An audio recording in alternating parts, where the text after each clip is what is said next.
जय हिंद दोस्तों, स्वागत है आप सभी का आपके अपने परिवार द लॉजिकल साइंस में। मैं हूं आलोक सिंह आतिश और आज के इस वीडियो सेशन में हम लोग डिस्कस करने वाले हैं रेलवे साइंस 3200 के 17वें क्लास की। जी हां दोस्तों, इससे पीछे के वीडियो सेशन में हम लोगों ने रेलवे साइंस 3200 का 16वां सेट डिस्कस करा था, जहां पे हम लोग वैसे महत्वपूर्ण क्वेश्चन को डिस्कस किए थे जो आपके रेलवे एग्जाम में पूछे गए थे। दोस्तों आज के इस वीडियो सेशन में भी हम लोग वैसे ही महत्वपूर्ण क्वेश्चन को डिस्कस कर रहे होंगे जो आपके रेलवे एग्जाम में पूछे गए हैं। और साथ ही आपकी जानकारी के लिए बताना चाहूंगा कि आज के इस सेशन का जो भी क्वेश्चन है उसका पीडीएफ आपको कहां मिलेगा, यह हमारे टेलीग्राम ग्रुप से मिल जाएगा, जिसका लिंक इस वीडियो के नीचे डिस्क्रिप्शन में दिया हुआ है। आप वहां से जाकर के पीडीएफ को एक्सेस कर सकते हैं। बहरहाल आइए अपने सेशन की शुरुआत करते हैं और चलते हैं पहले क्वेश्चन की तरफ। मेरे मित्र, आपका जो पहला क्वेश्चन है आज के इस सेशन का, क्वेश्चन नंबर 1 आप सबों के सामने है। आपसे पूछा जा रहा है कि बाबू एक परख नली में तनु नाइट्रिक अम्ल की कुछ मात्रा लेता है और परख नली को 70 डिग्री सेल्सियस पर लगभग 10 मिनट तक गर्म करता है। नाइट्रिक अम्ल के पीएच पर इसका क्या प्रभाव पड़ेगा? ऑप्शन है स्थिर रहेगा, दूसरा ऑप्शन है बढ़ेगा, तीसरा ऑप्शन है घटेगा, चौथा ऑप्शन है पहले बढ़ेगा और फिर घटेगा। मेरे मित्र, आपसे क्वेश्चन ये करा जा रहा है कि कोई बाबू है जो कि परख नली में तनु नाइट्रिक अम्ल लेता है। ध्यान में रखेंगे, तनु नाइट्रिक अम्ल को हम लोग क्या कहते हैं यहाँ पे? तो sir dilute nitric acid. Dilute nitric acid इसमें क्या होता है? तो सर अम्ल की मात्रा कम होती है जबकि पानी की मात्रा ज्यादा होती है। आपसे कहा जा रहा है कि जब ये लड़का तनु नाइट्रिक अम्ल को 70 डिग्री सेल्सियस पर 10 मिनट तक गर्म करता है, तो आपसे ये पूछा जा रहा है कि इसके पीएच पर क्या प्रभाव पड़ेगा। मेरे मित्र, अगर हम लोग पीएच की बात करेंगे तो आप सभी क्या कहेंगे कि गुरुजी पीएच जो है ये किसके लिए स्टैंड होता है? तो आप सभी कहते हैं पीएच का मतलब होता है सर पोटेंज ऑफ हाइड्रोजन, यानी कि हाइड्रोजन की शक्ति से इसको हम लोग क्या करते हैं सर, रिलेट करके देखते हैं। पोटेंज ऑफ हाइड्रोजन, या इसी को आप लोग कहीं कहीं पे पावर ऑफ हाइड्रोजन के रूप में भी देखते हैं। मेनली मेरे मित्र आप सभी किसकी बात करते हैं? तो आप कहते हैं कि गुरुजी हम लोग पीएच स्केल की बात करते हैं। ये क्या है?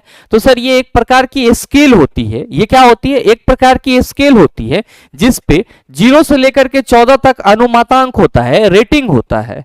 और ये क्या बताता है? तो सर किसी भी विलयन की अम्लीयता और क्षारीयता के बारे में बताता है। और मेरे मित्र आप सबों को मालूम है कि अगर किसी विलयन की पीएच वैल्यू 7 से कम होती है, अगर किसी विलयन की पीएच वैल्यू 7 से कम होती है तो उसे क्या माना जाता है? अम्लीय माना जाता है। और अगर किसी विलयन की पीएच वैल्यू 7 के बराबर होती है तो क्या माना जाता है? आप सभी कहते हैं गुरुजी 7 के बराबर है तो उसे उदासीन माना जाता है।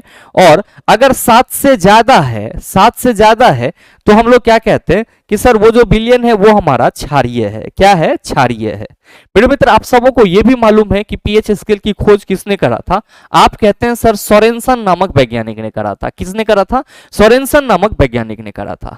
साथ ही आप सभी क्या कहते हैं कि गुरुजी पीएच स्केल के लिए जो फॉर्मूला होता है वो क्या होता है? तो सर -log H+ होता है। ठीक है मेरे मित्र, आप सभी यहां पे 3 मुख्य बातें ध्यान में रखेंगे। क्या? कि जो पीएच होती है वो ताप से कैसे प्रभावित होती है। यहां पे आप सभी 3 मुख्य बात में पहला बात ये याद रखेंगे कि परबल अम्ल एवं क्षार, परबल अम्ल एवं क्षार के पीएच पर, परबल अम्ल एवं परबल क्षार के पीएच पर ताप का कोई प्रभाव नहीं पड़ता है। ताप का कोई प्रभाव नहीं पड़ता है। ताप का कोई प्रभाव नहीं पड़ता है। मेरे मित्र आप सभी ध्यान में रखना कि अगर हम लोग परबल अम्ल की बात करते हैं तो आप सभी क्या कहते हैं कि गुरुजी अम्ल वे पदार्थ होते हैं जो जल में घुलने पर H+ आयन देते हैं। तो वैसा अम्ल जो जल में घुलने पर ज्यादा मात्रा में H+ आयन देता है उसको हम लोग परबल अम्ल कहते हैं। जब क्षार की बात करेंगे तो आप कहेंगे कि गुरुजी क्षार वो पदार्थ होता है जिसमें OH- आयन होता है। तो आप सभी ये याद रखेंगे कि वैसा क्षार जो जल में घुलने पर ज्यादा मात्रा में OH- आयन देता है उसको हम लोग क्या कहते हैं? परबल क्षार कहते हैं। और आप सभी इस चीज को कंठाग्र कर लेंगे कि परबल अम्ल और परबल क्षार के पीएच पर ताप का कोई प्रभाव नहीं पड़ता है। लेकिन आप सभी ध्यान में रखना कि अगर हम लोग बात करेंगे तनु अम्ल या फिर दुर्बल अम्ल, ध्यान में रखेंगे कि जो प्रबल अम्ल होगा उसमें H प्लस आयन की सांद्रता ज्यादा होगी, इसको हम लोग कॉन्सेंट्रेटेड एसिड के रूप में भी देखते हैं। तो अगर कहीं पे कॉन्सेंट्रेटेड एसिड लिखा हुआ मिल जाए तो आप समझ जाना क्या कि H प्लस आयन की सांद्रता इसमें क्या होगी, ज्यादा होगी। और ध्यान में रखेंगे कॉन्सेंट्रेटेड और डाइल्यूशन ये किससे जोड़ के देखते हैं, तो सर अम्ल में पानी मिलाने को जोड़ करके देखते हैं कि अगर सर किसी विलयन में अम्ल की मात्रा ज्यादा है, पानी की मात्रा कम है, तो वो विलयन हमारा क्या कहलाएगा, कॉन्सेंट्रेटेड एसिडिक सॉल्यूशन। और अगर किसी विलयन में क्या है सर, तो पानी की मात्रा ज्यादा है और अम्ल की मात्रा कम है, तो वो हमारा क्या कहलाएगा सर, डाइल्यूट एसिडिक सॉल्यूशन कहलाएगा, यानी कि तनु अम्लीय विलयन कहलाएगा। तो ये चीज भी ध्यान में रखेंगे। तनु अम्ल या मेरे मित्र दुर्बल अम्ल की बात करेंगे तो आप सभी ध्यान में रखेंगे कि तनु अम्ल या दुर्बल अम्ल का पीएच ताप बढ़ाने से घटता है। ताप बढ़ाने से क्या होता है, आप सभी कहेंगे घटता है। और साथ ही ध्यान में रखेंगे कि तनु क्षार की बात की जाए या फिर दुर्बल क्षार की बात की जाए, आप सभी ध्यान में रखेंगे कि दुर्बल क्षार का पीएच ताप बढ़ाने से बढ़ता है। ताप बढ़ाने से बढ़ता है। क्या ध्यान में रखना है, आप सबों को ध्यान में रखना है कि प्रबल अम्ल एवं क्षार के पीएच पर ताप का कोई प्रभाव नहीं पड़ता है, जबकि तनु अम्ल और दुर्बल अम्ल का पीएच ताप बढ़ाने से घटता है और तनु क्षार या दुर्बल क्षार का पीएच ताप बढ़ाने से क्या होता है, बढ़ता है। मेरे मित्रों क्वेश्चन क्या करा जा रहा है कि डाइल्यूट नाइट्रिक अम्ल की कुछ मात्रा लिया जा रहा है और उसको 70 डिग्री सेल्सियस पर गर्म किया जा रहा है लगभग 10 मिनट तक। तो आपसे पूछा जा रहा है कि नाइट्रिक अम्ल के पीएच पर इसका क्या प्रभाव पड़ेगा। आप कहेंगे सर आप तो यहाँ पे लिखाए हुए कि तनु अम्ल या दुर्बल अम्ल का पीएच ताप बढ़ाने से घटता है, तो यहाँ पे डाइल्यूट नाइट्रिक एसिड की बात की जा रही है, तो 10 मिनट तक गर्म करेंगे तो इसका पीएच वैल्यू क्या हो जाएगा, आप कहेंगे सर घटेगा। तो सही आंसर क्या होगा, ऑप्शन नंबर सी हो जाएगा। उम्मीद करते हैं क्वेश्चन को आप सभी समझ पाए होंगे।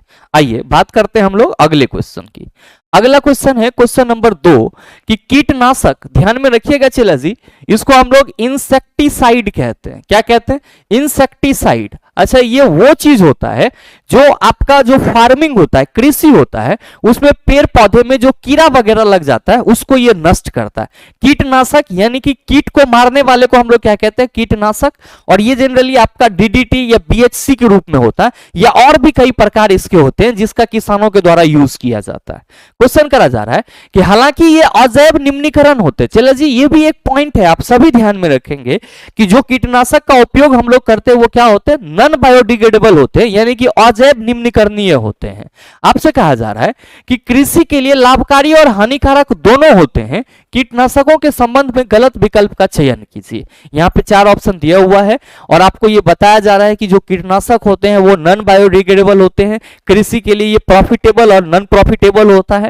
तो आपको ये कहना है कि इन चारों में से कौन सा ऑप्शन गलत है। मेरे मित्र आपका पहला स्टेटमेंट है कि ये नाइट्रोजन चापचय में फेरबदल करके करते हैं, इसलिए पौधे में प्रोटीन की मात्रा कम हो जाती है। मेरे मित्र आप सबों ने देखा होगा कि किसानों के द्वारा बहुत ज्यादा मात्रा में कीटनाशक इंसेक्टिसाइड का उपयोग नहीं किया जाता है। क्यों, तो सर जो कीटनाशक हम लोग डालते हैं ये क्या करता है, तो पेड़ पौधे का जो मेटाबॉलिज्म प्रोसेस होता है उसको ये बदल देता है, जिस वजह से पौधों में क्या होती है सर, तो सर नाइट्रोजन की कमी होती है। और आप सबों को मालूम है कि नाइट्रोजन बेसिकली किसके फॉर्म के लिए जिम्मेदार होता है, तो आप कहेंगे सर प्रोटीन। तो जाहिर सी बात है कि प्रोटीन की मात्रा क्या हो जाएगी, कम होती चली जाएगी।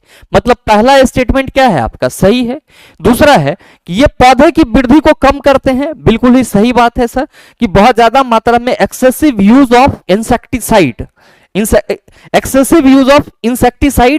Less the growth of plant, यानी कि ये प्लांट के वृद्धि को क्या करता है सर, कम कर देता है। मतलब ये कथन भी आपका क्या हो जाएगा सर, सही हो जाएगा। तीसरा है कि इनका उपयोग खरपतवार, कीटों और पौधों के रोगों को नियंत्रित करने के लिए किया जाता है। ये सर बिल्कुल ही गलत है। इसका उपयोग केवल और केवल जो कीट होते हैं उसको मारने के लिए किया जाता है, जबकि यहां पे कहा जा रहा है कि खरपतवार, कीटों और पौधों के रोगों को नियंत्रित करने के लिए किया जाता है। तो मेरे मित्र खरपतवार जो खेत में होता है उसको हम लोग वीड्स कहते हैं, हैं और उसके लिए हम लोग विडिसाइड्स का यूज करते हैं, यानी कि खरपतवार नाशक जो होता है उसका उपयोग किया जाता है। कीटनाशक का उपयोग केवल और केवल कीड़ा मारने के लिए किया जाता है। तो आपका जो ऑप्शन नंबर सी है ये क्या हो जाएगा, गलत हो जाएगा। नेक्स्ट आपके चौथे ऑप्शन में है कि ये पौधे में क्लोरोफिल की मात्रा को कम करते हैं और इसलिए प्रकाश संश्लेषण को प्रभावित करता है। बिल्कुल सर, यानी कि आपका तीसरा स्टेटमेंट भी क्या है सर, सही है। आपसे कहा जा रहा था कि कीटनाशक के संबंध में गलत विकल्प का चयन कीजिए, आप कहेंगे गलत विकल्प ऑप्शन नंबर सी है। आइए बात करते हैं अगले क्वेश्चन की। अगला क्वेश्चन है क्वेश्चन नंबर 3 कि ईस्ट में होने वाले किण्वन और मनुष्य की पेशीय कोशिकाओं में होने वाले अनॉक्सी शोषण में क्या समानता है। दोनों माइटोकॉन्ड्रिया में होता है, दोनों में लैक्टिक अम्ल बनता है, दोनों कोशिका द्रव में होते हैं, दोनों में एथेनॉल बनता है। क्या होगा इसका आंसर। मेरे मित्र आप सभी कहेंगे कि गुरुजी आपने अच्छे से बताया है कि जब भी हम लोग शोषण की बात करते हैं तो शोषण की जो प्रक्रिया होती है ये दो प्रकार का होता है। एक कौन सा होता है, आप कहते हैं सर एक होता है वायवीय शोषण। कौन सा होता है, वायवीय शोषण। और दूसरा कौन सा होता है, तो आप कहते हैं सर अवायवीय शोषण होता है। मेरे मित्र आप सभी क्या कहते हो कि गुरुजी वायवीय शोषण जो है ये ऑक्सीजन के उपस्थिति में होता है। क्या होता है, ऑक्सीजन के प्रेजेंस में होता है। और आप सभी क्या कहते हैं कि सर ये जो है वायवीय शोषण ये माइटोकॉन्ड्रिया में होता है। किसमें होता है, माइटोकॉन्ड्रिया में होता है। जनरली माइटोकॉन्ड्रिया में पैरुविक एसिड आपका किस में टूट जाता है, एटीपी में। और इसीलिए हम लोग क्या कहते हैं कि ऑक्सीजन की उपस्थिति में होने वाली ऐसी शोषण की प्रक्रिया जिसमें पैरुविक एसिड एटीपी में यानी कि ऊर्जा में टूट जाता है उसको वायवीय शोषण कहा जाता है। जबकि अवायवीय शोषण की बात करते हैं तो ये शोषण का प्रथम चरण माना जाता है। शोषण का क्या माना जाता है, प्रथम चरण। और मेरे मित्र इसमें क्या होता है आप सभी ध्यान में रखना कि इसमें ग्लूकोज जो है वो पायरुविक एसिड में बदल जाता है, यानी कि पायरुवेट में बदल जाता है। ध्यान में रखेंगे कि जो ग्लूकोज पायरुविक एसिड में बदलता है ये ऑक्सीजन के अब्सेंस में बदलता है, यानी कि आप कह सकते हो कि ऑक्सीजन की अनुपस्थिति में बदलता है। ध्यान में रखेंगे कि ऑक्सीजन की अनुपस्थिति में ये प्रक्रिया कहां पे होती है, कोशिका द्रव में होती है। कहां पे होती है, कोशिका द्रव में होती है, यानी कि साइटोप्लाज्म में होती है। मेरे मित्र आप सभी ये ध्यान में रखना, आप सभी ये ध्यान में रखना कि ग्लूकोज ऑक्सीजन की अनुपस्थिति में कोशिका द्रव में जो पायरुविक एसिड में बदलता है तो यही चीज अगर ईस्ट में होता है, यही चीज अगर ईस्ट में होता है तो ये ग्लूकोज पायरुविक एसिड में ना बदल करके किस में बदल जाता है, तो सर इथेनॉल में बदल जाता है। किस में बदल जाता है, इथेनॉल में बदल जाता है। और मेरे मित्र आप सभी ध्यान में रखना कि अगर यही चीज ह्यूमन के बॉडी में एनारोबिक रिस्पायरेशन हो रही होती है तो जो ग्लूकोज है ये किस में बदल जाता है, सर लैक्टिक एसिड में बदल जाता है, जो कि क्या होता है, तो सर मांसपेशी में दर्द का कारण होता है। बस समानता ये है कि चाहे ह्यूमन हो या फिर ईस्ट हो, जो अवायवीय शोषण होगी वो कहां पे होगी, तो सर कोशिका द्रव में होगी। और दोनों का प्रोडक्ट क्या होगा, अलग अलग होगा। ईस्ट में इथेनॉल का निर्माण होगा जबकि ह्यूमन में क्या होगा, लैक्टिक एसिड का फॉर्मेशन होगा। समानता क्या है सर, समानता यह है कि दोनों जगह पे ये कहां पे हो रहा होगा, कोशिका द्रव में हो रहा होगा। तो क्वेश्चन जो करा जा रहा है कि ईस्ट में होने वाले किण्वन जिसको हम लोग फर्मेंटेशन कहते हैं, इस प्रक्रिया के थ्रू क्या बनता है, अल्कोहल बनता है। और मनुष्यों की पेशी कोशिका में होने वाले अनोक्सी शोषण जिसके दौरान लैक्टिक एसिड का निर्माण होता है जो हमारे मांसपेशी में दर्द का कारण बनता है। क्या समानता है, तो सर पहला ऑप्शन है दोनों माइटोकॉन्ड्रिया में होते हैं, आप कहेंगे गलत है। दोनों में लैक्टिक अम्ल बनता है, यह भी गलत है। एक में एथेनॉल और दूसरे में लैक्टिक एसिड बनता है। दोनों कोशिका द्रव में होते हैं, आप कहेंगे सर ये हमारा बिल्कुल ही सही है। उम्मीद करते हैं समझ पाए होंगे। आइए बात करते हैं अगले क्वेश्चन की। अगला क्वेश्चन है क्वेश्चन नंबर 4 कि डॉबराइनर के अनुसार निम्न में से कौन सा सत्य है। पहला ऑप्शन है कि त्रिक के दूसरे और तीसरे तत्व के परमाणु द्रव्यमानों का समांतर माध्य पहले तत्व के परमाणु द्रव्यमान के बराबर होता है। मेरे मित्र आप सभी ध्यान में रखेंगे कि यहां पे जो डॉबराइनर की बात की गई है ये किससे रिलेट करते हैं, तो आप सभी ध्यान में रखेंगे कि आवर्त सारणी से रिलेट करते हैं। मेरे मित्र आप सबों को मालूम है कि डॉबराइनर साहब ने क्या दिए थे, त्रिक रूल दिए थे। इसमें इन्होंने क्या बताया था कि अगर तीन तत्व हमारा ए बी सी है और ये इसके परमाणु द्रव्यमान का बढ़ता क्रम है तो जो बीच वाला तत्व का परमाणु द्रव्यमान है यानी कि बी का जो एटॉमिक मास होगा वो क्या होगा, तो सर किनारे के दोनों तत्वों के परमाणु द्रव्यमान का औसत होगा। यानी कि डॉबरेनर ने जो तत्वों के गुणों को समझने के लिए तिर्यक नियम दिया था उसका आधार परमाणु द्रव्यमान था। इस बेस पर उन्होंने तीन तीन तत्वों का समूह बनाया था और तीनों ही तत्वों को बढ़ते हुए परमाणु द्रव्यमान के क्रम में सजाया था। बढ़ते हुए परमाणु द्रव्यमान के क्रम में सजाने के उपरांत इन्होंने क्या बताया कि जो बीच वाले तत्व का परमाणु द्रव्यमान होगा वो किनारे के दोनों तत्वों के परमाणु द्रव्यमान का औसत होगा। और अगर हम लोग डॉबरेनर के ट्राइड की बात करें तो आपको मैंने कई बार ट्रिक बताया है कि लीना के केसर बा चल ब्रो आयोडीन लाने, यानी कि लिथियम सोडियम पोटेशियम डॉबरेनर का पहला ट्राइड, कैल्शियम एस्ट्रोनिटम बेरियम डॉबरेनर का दूसरा ट्राइड, क्लोरीन ब्रोमीन और आयोडीन डॉबरेनर का क्या हो जाता है सर, तीसरा ट्राइड हो जाता है। और डॉबरेनर के अनुसार ये जो लिथियम है और ये जो पोटेशियम है इस दोनों के परमाणु द्रव्यमान का औसत किसका होगा सर, तो सर सोडियम का परमाणु द्रव्यमान होगा। कैल्शियम और बेरियम का जो परमाणु द्रव्यमान का औसत होगा वो किसका परमाणु द्रव्यमान होगा, एस्ट्रोनिटम का। क्लोरीन और आयोडीन का जो परमाणु द्रव्यमान का औसत होगा वो किसका होगा सर, तो सर वो परमाणु द्रव्यमान ब्रोमीन का होगा।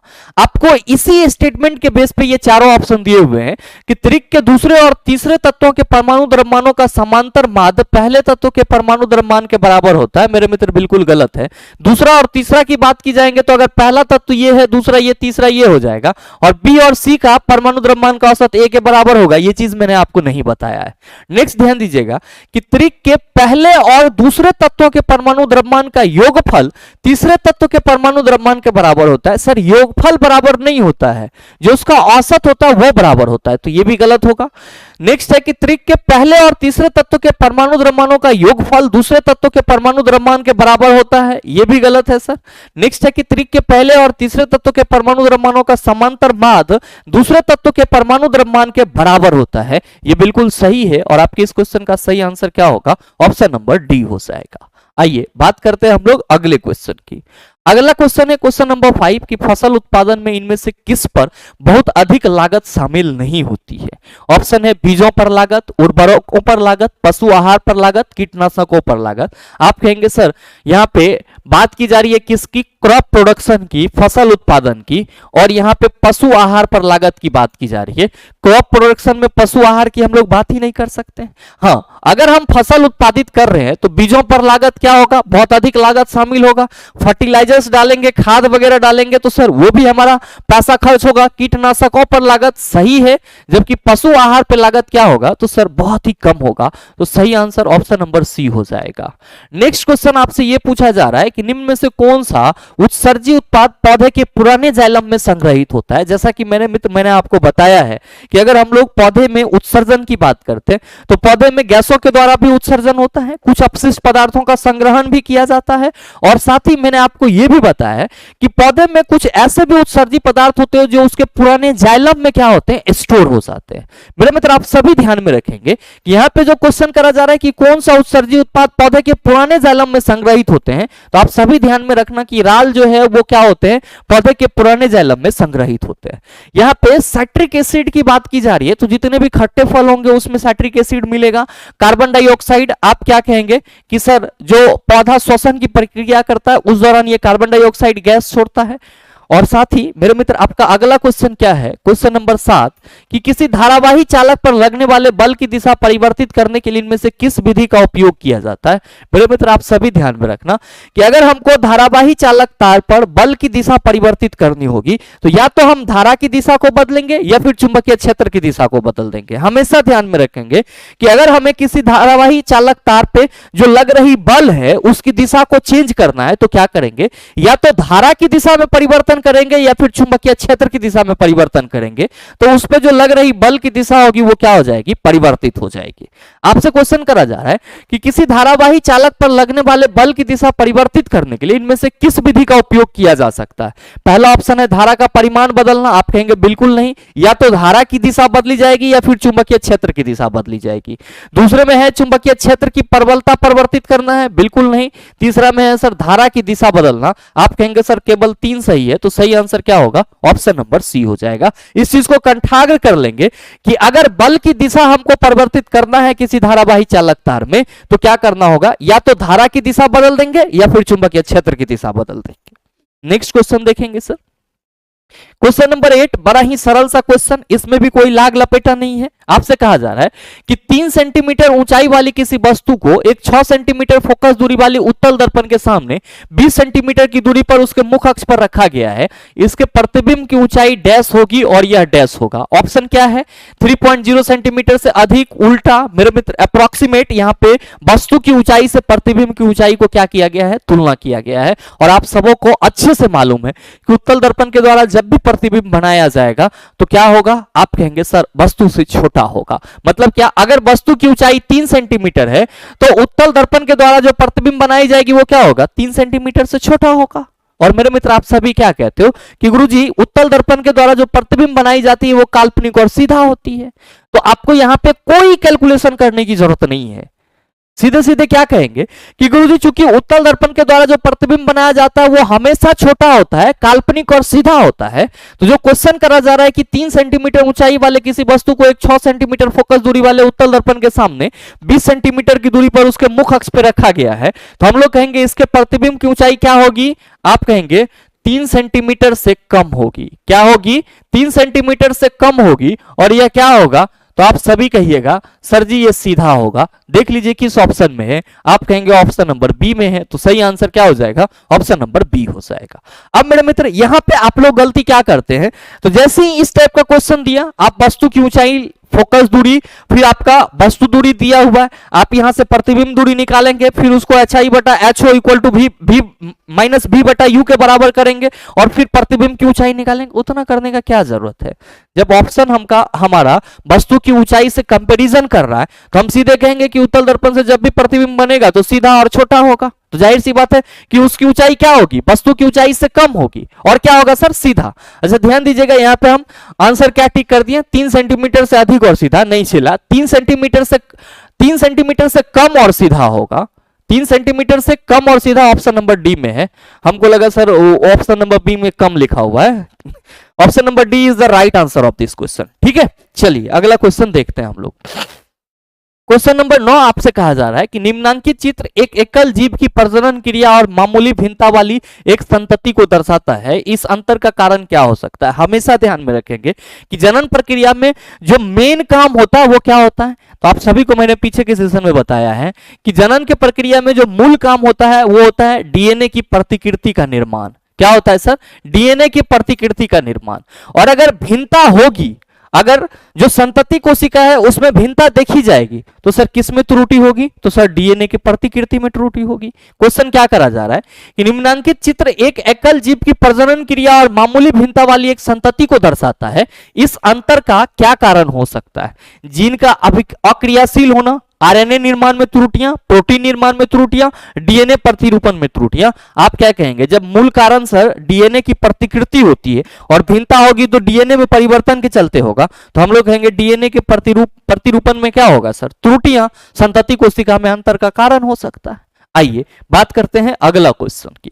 अगला क्वेश्चन है क्वेश्चन नंबर 10 कि माध्यम ए से माध्यम बी की ओर जाते समय एक प्रकाश किरण अभिलंब की ओर झुकती है। कोई बात नहीं है, चला मान लो कि ये आपका माध्यम ए है, ये क्या है? माध्यम ए, और ये क्या है? माध्यम बी। क्वेश्चन के अनुसार क्या कहा जा रहा है कि एक प्रकाश की किरण अभिलंब की ओर झुकती है कब? जब माध्यम ए से बी में जाती है। तो मान लीजिए ये गया ऐसे, यहां पे एक अभिलंब हम ड्रॉ करें तो ये इस तरह से होगा। आप सभी क्या कहेंगे कि सर अगर ये माध्यम बी में आके अभिलंब की ओर मुड़ रही है तो हम कहेंगे कि माध्यम बी क्या है? सघन माध्यम है। और इसमें प्रकाश की चाल क्या होगी? आप कहेंगे सर कम होगी। क्या? प्रकाश की चाल सघन माध्यम में प्रकाश की चाल क्या होती है? आप कहेंगे सर कम होती है। यह विरल माध्यम होगा। और मेरे मित्र इसमें आप क्या कहेंगे कि गुरुजी विरल माध्यम में जो है प्रकाश की चाल ज्यादा होती है। विरल माध्यम में प्रकाश की चाल ज्यादा होती है। चला जी आप सभी ध्यान में रखना कि सघन माध्यम की अपवर्तनांक भी ज्यादा होता है, जबकि विरल माध्यम की अपवर्तनांक क्या होती है? कम होती है। क्या क्वेश्चन करा जा रहा है कि माध्यम ए से माध्यम बी की ओर जाते समय एक प्रकाश किरण अभिलंब की ओर झुकती है, इनमें से कौन सा कथन सत्य है? पहला ऑप्शन है कि माध्यम ए माध्यम बी की तुलना में प्रकाशिक रूप से सघन है, जबकि आप क्या देख रहे हैं कि सर माध्यम बी प्रकाशिक रूप से क्या है सर? सघन है। तो पहला स्टेटमेंट तो नहीं होगा। दूसरा है कि माध्यम ए में प्रकाश की चाल माध्यम बी की तुलना में अधिक है। मेरे मित्रों, आप सभी कहेंगे कि गुरुजी जब माध्यम ए से आकर के बी में यह अभिलंब की ओर झुकती है तो जाहिर सी बात है कि माध्यम ए जो है वो माध्यम बी के सापेक्ष क्या होगा? विरल होगा, और इसमें प्रकाश की चाल क्या होगी? ज्यादा। यानी कि दूसरा स्टेटमेंट आपका सही है। और फिर है कि माध्यम बी का अपवर्तनांक माध्यम ए के अपवर्तनांक से अधिक है। अभी जस्ट मैंने आपको बताया कि जिसका अपवर्तनांक ज्यादा होगा उसमें प्रकाश की किरण ज्यादा झुकेगी, तो प्रकाश की किरण माध्यम बी में अभिलंब की ओर झुक रही है, तो जाहिर सी बात है कि माध्यम बी का अपवर्तनांक क्या होगा? ज्यादा। तो ये भी आपका सही है। मतलब क्या हुआ कि सही आंसर आपका क्या हो जाएगा? तो सर 2 और 3 दोनों क्या है? सही स्टेटमेंट। तो सही आंसर क्या हो जाएगा? ऑप्शन नंबर ए हो जाएगा। आइए बात करते हैं हम लोग अगले क्वेश्चन की। अगला क्वेश्चन, क्वेश्चन नंबर 11। धातु के दो तार ए और बी एक ही पदार्थ से बने हैं। तार ए की लंबाई l और त्रिज्या r है, जबकि बी की लंबाई 2l और त्रिज्या 2r है। तार ए और बी के प्रतिरोध का अनुपात क्या होगा? बड़ा ही सरल सा क्वेश्चन है चेला जी। अगर हम लोग बात करें तार ए के प्रतिरोध की, तो हम लोग कहेंगे इसको आर ए से रिप्रेजेंट करेंगे और रो l बटा ए हो जाएगा। चेला जी ध्यान दीजिएगा, ए अनुप्रस्थ काट का क्षेत्रफल है, तो हम लोग इसको रो l इक्वल टू क्या लिख सकते हैं? तो सर अनुप्रस्थ काट का क्षेत्रफल है तो पाई आर स्क्वायर लिख सकते हैं। चलो जी ध्यान दीजिएगा कि अकॉर्डिंग टू क्वेश्चन आपका जो L2 है वो क्या है? तो सर 2 गुना हो जा रहा है 2L1, और साथ ही जो आपका त्रिज्या है वो क्या है सर? जो आपका R2 है वो क्या है? तो आप सभी कहेंगे सर R2 जो है वो 2R1 है। क्या है? 2R1। मेरे मित्र ध्यान देना, यहां पे R1 नहीं मानते हैं, सीधे 2R है, 2 गुना है। तो हम लोग क्या कहेंगे कि गुरुजी अगर हम आर बी निकालेंगे तो कहेंगे कि रो रहेगा ही रहेगा और L2 हो जाएगा। अब बटा क्या हो जाएगा सर? तो A2। ध्यान दीजिएगा यहां पे रो रखते हैं, L2 के जगह क्या रखते हैं सर? तो L2 के जगह हम लोग 2L1 रखते हैं, और साथ ही जो आपका R2 है तो यहाँ पे 2R स्क्वायर है, तो पाई आर स्क्वायर होता है, तो पाई आर स्क्वायर ना, तो 2R का स्क्वायर कर दीजिए। क्या कहिएगा कि गुरुजी रो 2L1 बटा पाई 4R स्क्वायर हो जाएगा। अच्छा, आर ए आपका इतना है, आर बी आपका इतना है। चला जी ध्यान दीजिएगा कि आर ए बटा आर बी अगर हम लोग करेंगे तो क्या कहेंगे कि sir R A rho L बटा क्या है? Pi R square. R B बटा आर बी नीचे में है सर, बटा में करेंगे तो क्या कहेंगे सर? बदल जाएगा। तो ये जो पाई 4R स्क्वायर है ये ऊपर चला जाएगा। आप कहिएगा बिल्कुल पाई 4R स्क्वायर। अब बटा क्या हो जाएगा सर? तो बटा यहां पे तो 2L1 है, यहां पे भी ये L1 है, तो आप कहेंगे इसको सर रो 2L1 लिख लेते। ध्यान दीजिएगा ये रो इसके साथ कैंसिल, L1 इसके साथ कैंसिल, पाई आर स्क्वायर इस पाई आर स्क्वायर को कैंसिल करेगा, 2 2 जा 4 हो जाएगा, और आर ए बटा आर बी इक्वल टू क्या हो जाएगा? 2 बटा 1 यानी कि 2:1। किस ऑप्शन में है सर? ऑप्शन नंबर सी में है। तो आपके इस क्वेश्चन का सही आंसर ऑप्शन नंबर सी हो जाएगा। नेक्स्ट क्वेश्चन देखेंगे सर, क्वेश्चन नंबर 12। आपसे कहा जा रहा है कि निम्न कथनों पर विचार करते हुए सही उत्तर का चयन कीजिए। बेकिंग सोडा का रासायनिक सूत्र CaSO4 हाफ H2O है। बताइए कहीं से सही लग रहा है? आप कहेंगे सर ये जो CaSO4 हाफ H2O की बात की जा रही है ये एक्चुअली में क्या है? तो सर ये POP है, प्लास्टर ऑफ पेरिस है, जबकि यहाँ पे बेकिंग सोडा की बात की जा रही है। गलत है।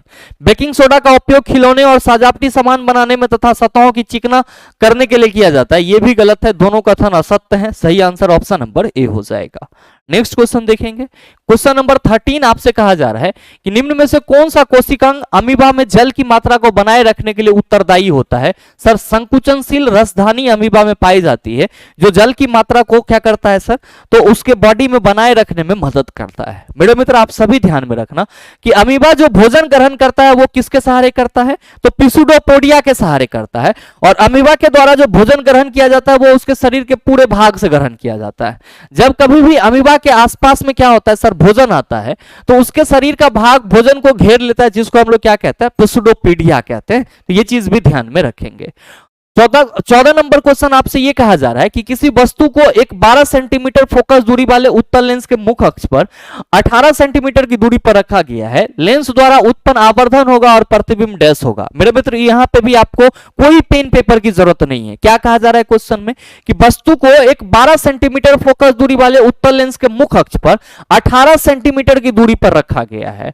आपसे यह कहा जा रहा है कि लेंस द्वारा उत्पन्न आवर्धन डैश होगा और प्रतिबिंब डैश होगा। मेरे मित्र अगर हम बात करें ये उत्तल लेंस की, अगर हम बात करें उत्तल लेंस की, तो आप सभी कहेंगे सर इसका तो फोकस f2 इधर होता है। तो किसी वस्तु को 12 सेंटीमीटर फोकस दूरी वाले उत्तल लेंस, यानी कि सर ये जो आपका उत्तल लेंस है इसका फोकस दूरी क्या है 12 सेंटीमीटर। तो आप कहेंगे सर इधर भी f1 भी हमारा क्या होगा, आप कहिएगा सर 12 सेंटीमीटर ही होगा। अच्छा, इसके दोगुनी दूरी पे क्या रहता है सर 2f1, यानी कि 2f1 कहां पे होगा 24 सेंटीमीटर की दूरी पर। अब वस्तु को 18 सेंटीमीटर की दूरी पे रखा गया है, मतलब f1 और 2f1 के बीच रखा गया है। f1 और 2f1 के बीच रखा गया है। मेरे मित्र आप सबों को अच्छे से मालूम है कि अगर कोई वस्तु उत्तल लेंस में f1 और 2f1 के बीच रखी जाती है तो उसकी प्रतिबिंब कहां पे बनती है। आप सभी कहते हैं कि गुरुजी उसकी प्रतिबिंब 2f2 और अनंत के बीच बनती है। प्रतिबिंब कैसा होता है, आप कहते हैं सर वास्तविक और उल्टा होता है, और साथ ही प्रतिबिंब कैसा होता है तो वस्तु से बड़ा होता है। आप सभी कहेंगे कि गुरुजी जब वस्तु से बड़ा होगा तो जाहिर सी बात है आवर्धन 1 से अधिक होगा और प्रतिबिंब क्या होगा हमारा उल्टा। मेरे मित्र देख लीजिए किस ऑप्शन में है। आप कहेंगे सर पहला ऑप्शन में 1 से कम है, क्योंकि प्रतिबिंब बड़ा बन रहा है तो आवर्धन 1 से अधिक होगा, और क्या होगा प्रतिबिंब सर उल्टा। सर ये बात आपके ऑप्शन नंबर बी में मेंशन है, तो सही आंसर ऑप्शन नंबर बी हो जाएगा। उम्मीद करते हैं समझ पाए होंगे। आइए अगला क्वेश्चन देखिएगा। अगला क्वेश्चन है कि प्रतिरोधकता की एसआई इकाई, आप सभी कहेंगे सर ओम मीटर। ध्यान दीजिएगा ओम पर मीटर नहीं कहिएगा, क्यों, क्योंकि R इक्वल टू हम लोग क्या लिखते हैं रो L बटा ए। चला जी आप सबों को मालूम है कि अगर हम लोग रो L equal to R A लिख दें और रो इक्वल टू क्या हो जाएगा आर ए बटा एल हो जाएगा। ध्यान दीजिएगा कि प्रतिरोध का यूनिट हम लोग क्या लिखते हैं सर ओम, एरिया मीटर स्क्वायर, ये मीटर, तो ये मीटर इस स्क्वायर को कैंसिल कर देगा, इसको हम लोग क्या लिखेंगे ओम मीटर लिखेंगे, जो कि क्या होता है प्रतिरोधकता का यूनिट होता है। ओम किसका यूनिट होगा, आप सभी ध्यान में रखना, प्रतिरोध का यूनिट होगा। किसका, प्रतिरोध का। और ये जो महो है ये किसका यूनिट होगा, चालकता यानी कि कंडक्टेंस का, चालकता यानी कि कंडक्टेंस का। नेक्स्ट क्वेश्चन क्या है सर, क्वेश्चन नंबर 16 कि कक्षा 10 के छात्रों द्वारा 4 अलग अलग प्रयोग किए गए।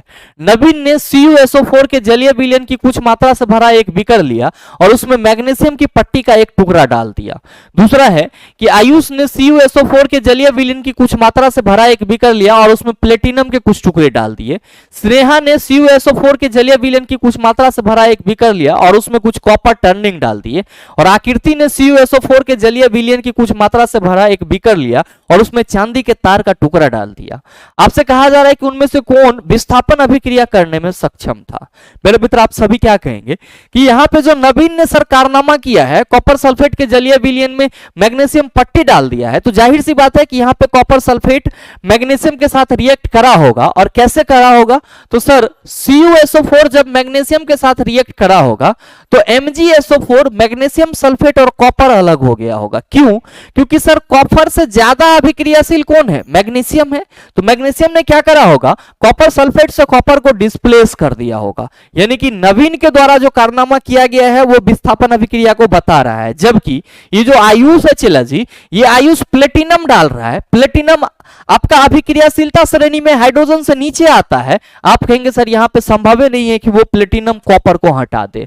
अब स्नेहा क्या कर रही है, तो सर ये CuSO4 के जलीय विलयन में कॉपर ही डाल रही है। आप कहेंगे यहाँ पे भी संभव नहीं है। और आकृति, तो सर ये जो है ये बीकर का टुकड़ा लेकर, सॉरी कॉपर सल्फेट के जलीय विलयन की मात्रा में क्या कर रहा है, तो चांदी के तार का टुकड़ा डाल रहा है, जो कि क्या है हाइड्रोजन से बहुत नीचे है, कम अभिक्रियाशील। इसके द्वारा कभी भी कॉपर को डिस्प्लेस नहीं किया जाएगा। मतलब विस्थापन अभिक्रिया सिर्फ और सिर्फ नवीन के कारनामा के द्वारा शो किया जाएगा। तो सही आंसर ऑप्शन नंबर ए हो जाएगा। आइए बात करते हैं अगले क्वेश्चन की। अगला क्वेश्चन है क्वेश्चन नंबर 17, अमीबा में भोजन का ग्रहण डैश द्वारा होता है। अभी जस्ट मैंने बोला है और इस क्वेश्चन का आंसर आप सबों से उम्मीद रखूंगा। सही आंसर नीचे कमेंट करके जरूर बताइएगा। नेक्स्ट क्वेश्चन कहा जा रहा है कि किसी समजातीय श्रेणी के अगले सदस्य में एक कार्बन परमाणु के साथ कितने हाइड्रोजन परमाणु जोड़े जाएंगे। मेरे मित्र, समजातीय श्रेणी का जो सदस्य होते हैं उसमें CH2 का अंतर होता है, तो एक कार्बन परमाणु के साथ हाइड्रोजन के 2 परमाणु जोड़े जाएंगे। सही आंसर ऑप्शन नंबर बी हो जाएगा। नेक्स्ट क्वेश्चन, क्वेश्चन नंबर 19 की निम्नलिखित में से गलत कथन की पहचान कीजिए। एक स्वतंत्र रूप से लटका हुआ छड़ चुंबक उत्तर दक्षिण दिशा में इंगित करता है। बिल्कुल ही सही है सर। कई क्षेत्र रेखाएं चुंबकीय क्षेत्र के अंतर किसी दिए गए बिंदु पर प्रतिच्छेदित करती है। मेरे मित्र, ये क्या है? गलत कथन है। मतलब सही आंसर क्या होगा? Option number B. बाकी तो आपको पढ़ने की जरूरत ही नहीं पड़ेगी। तीसरा ऑप्शन में कहा जा रहा है कि किसी छड़ चुंबक के बाहर चुंबकीय क्षेत्र रेखाओं की दिशा उत्तरी ध्रुव की ओर होती है। मेरे मित्र, ये भी सही है, क्योंकि जो चुंबकीय क्षेत्र रेखाएं होती है वो कहां से निकलती है? नॉर्थ पोल से निकलती है और साउथ पोल पे इंटर करती है। ये आपका नॉर्थ पोल और ये क्या हो जाता है? South pole. फिर कहा जा रहा है कि प्रतिकर्षण चुंबकत्व का सुपुष्ट परीक्षण है। आकर्षण और प्रतिकर्षण ही सर क्या है? चुंबक का एक आप कह सकते हो बेसिक प्रॉपर्टीज है। नेक्स्ट क्वेश्चन देखेंगे, क्वेश्चन नंबर 20 कि किसी वस्तु को 15 सेंटीमीटर फोकस दूरी वाले अवतल दर्पण के सामने 30 सेंटीमीटर की दूरी पर रखा गया है। निर्मित प्रतिबिंब डैश होगा। मेरे मित्र, क्या यहां पे भी आपको पेन पेपर लगाने की जरूरत पड़ेगी? बिल्कुल नहीं। कहा जा रहा है कि 15 सेंटीमीटर फोकस दूरी वाले अवतल दर्पण के सामने 30 सेंटीमीटर की दूरी पर वस्तु को रखा जा रहा है। भाई मेरे, ये आपका अवतल दर्पण है और इसका ये ध्रुव है, ये फोकस है और ये वक्रता केंद्र है। चला जी, ये 15 सेंटीमीटर है, तो आप हमें ये बता दो कि वक्रता केंद्र की दूरी कितनी होगी। आप कहेंगे गुरुजी 30 सेंटीमीटर। तो चला जी, अकॉर्डिंग टू कंसेप्ट आपको मालूम है कि वक्रता केंद्र 30 सेंटीमीटर पे होगी। क्यों? क्योंकि वक्रता केंद्र फोकस दूरी की दोगुनी होती है। भाई मेरे, यहां पे वस्तु को कहां रखा जा रहा है? अवतल दर्पण के सामने 30 सेंटीमीटर की दूरी पर। तो आप कहेंगे सर जो वस्तु है वो वक्रता केंद्र पर रखा जाएगा और जो प्रतिबिंब बनेगा वो कहां बनेगा? वक्रता केंद्र पर ही बनेगा। कैसा होगा? तो सर वास्तविक होगा और वस्तु के आकार के बराबर होगा। देख लीजिए किस ऑप्शन में है। पहला ऑप्शन है आभासी और सीधा, आप कहेंगे नहीं होगा। दूसरा ऑप्शन है वास्तविक और सीधा, आप कहेंगे वास्तविक है तो सर उल्टा होगा ना कि सीधा। तीसरा है आभासी और उल्टा, चौथा है सर वास्तविक और उल्टा। तो सही आंसर ऑप्शन नंबर डी हो जाएगा। आइए बात करते हैं अगले क्वेश्चन की। अगला क्वेश्चन कि व्यक्ति का लिंग निर्धारण डैश द्वारा होता है। आप सभी याद रखना, पिता के द्वारा होता है और मेल के बॉडी से स्पर्म निकलता है। तो मेरे मित्र, यहाँ पे जो कहा जा रहा है पहले ऑप्शन में कि शुक्राणु और डिंब दोनों में मौजूद गुणसूत्र और माता पिता के आहार संबंधी आदतों, इससे कोई फर्क नहीं पड़ता। डिंब में मौजूद गुणसूत्र नहीं सर, शुक्राणु में मौजूद गुणसूत्र ये सही है कि स्पर्म में जो गुणसूत्र मौजूद होते हैं उसके थ्रू क्या होता है सर? तो सर बच्चे का लिंग निर्धारण होता है। और शुक्राणु और डिंब दोनों में मौजूद गुणसूत्र नहीं। हमेशा याद रखेंगे बच्चे में लिंग निर्धारण किस पे डिपेंड करेगा? पिता पे डिपेंड करेगा। नेक्स्ट क्वेश्चन 22, आधुनिक आवर्त सारणी में डैश समूह और आवर्त हैं। आप कहेंगे 18 समूह और 7 आवर्त हैं। सही आंसर ऑप्शन नंबर बी हो जाएगा। क्लोरीन गैस पोटेशियम आयोडाइड विलयन से अभिक्रिया करके पोटेशियम क्लोराइड और आयोडीन का निर्माण करती है। यह किस प्रकार की अभिक्रिया का उदाहरण है? पोटेशियम आयोडाइड KI के साथ अभिक्रिया कर रहा है कौन सर? Chlorine gas. क्या बना लेगा सर? आप सभी ध्यान में रखेंगे कि ये पोटेशियम क्लोराइड बनाएगा, यानी कि KCl बनाएगा और साथ ही आयोडीन गैस आपका अलग हो जाएगा। तो क्लोरीन के द्वारा पोटेशियम को क्या किया जा रहा है सर? विस्थापित किया जा रहा है। तो हम लोग कहेंगे ये विस्थापन अभिक्रिया है। सही आंसर ऑप्शन नंबर डी हो जाएगा। बाद बाकी संयोजन, अपघटन, द्विविस्थापन मैंने कई बार आप सबको समझाया है। नेक्स्ट क्वेश्चन, क्वेश्चन नंबर 24 कि कार्बन के किस रूप का उपयोग शुष्क स्नेहक के रूप में किया जाता है? ग्रेफाइट का उपयोग हम लोग क्या करते हैं सर? शुष्क स्नेहक के रूप में करते हैं। और नेक्स्ट क्वेश्चन है कि दो प्रतिरोध A और B के प्रतिरोध, दो प्रतिरोधों A और B के प्रतिरोध क्रमशः 5 ओम और 10 ओम है। यदि वे 5 वोल्ट के एक वोल्टेज स्रोत के साथ श्रेणी क्रम में संयोजित है तो प्रतिरोध A में उत्पन्न शक्ति और प्रतिरोध B में उत्पन्न शक्ति का अनुपात ज्ञात कीजिए। मेरे मित्र, आप सभी ध्यान में रखना कि जब अप्लायंसेज हमारा किस में हो? सीरीज कॉम्बिनेशन में हो। जब अप्लायंसेज हमारा किस में हो? चला जी, सीरीज कॉम्बिनेशन में हो। तो आप सभी ये याद रखेंगे कि पावर जो है वो प्रतिरोध के समानुपाती होती है। पावर क्या होती है? प्रतिरोध के समानुपाती होती है। तो हम लोग यहां पे ये कहेंगे कि sir ji P by R जो है वो क्या हो जाएगा, नियत यानी कि कांस्टेंट हो जाएगा। P बाय आर क्या हो जाएगा, यानी कि पावर और प्रतिरोध का जो अनुपात होगा वो क्या हो जाएगा, नियत हो जाएगा। मेरे मित्र आप सभी ध्यान में रखना, जब P बटा आर इक्वल टू कॉन्स्टेंट कह रहे तो आप P बटा 1 इक्वल टू आर बटा 1 इक्वल टू P2 बटा R2 भी कह सकते हो। क्या कह सकते हो सर, P1 बटा R1 इक्वल टू P2 बटा R2 कह सकते हो। ध्यान में रखेंगे चला जी, क्रॉस मल्टीप्लीकेशन करेंगे तो क्या कहेंगे, P1 into R2 equal to P2 into R1।